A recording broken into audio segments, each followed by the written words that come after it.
364 кандидати за сезонски пожарникари кои се јавија на владиниот јавен повик за превенција од пожари, денеска ја започнаа дводневната обука. Покрај Скопје, денес обука се изврши во 12 други градови, вкупно 13 градови заедно со Скопје, од кои се обидовме да покриеме 28 општини.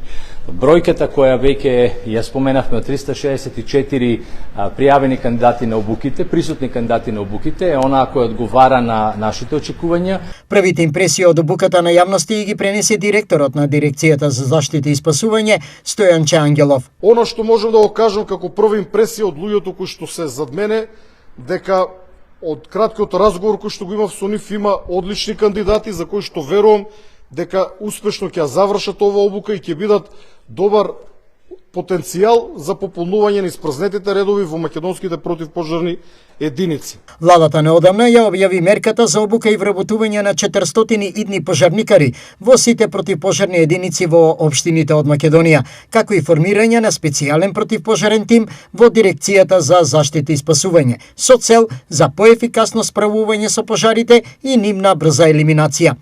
Инаку, денеска за прв пат по повеќе недели во Македонија нема регистрирани активни пожари. Тоа значи дека евидентираните 11 пожари целосно се изгаснати.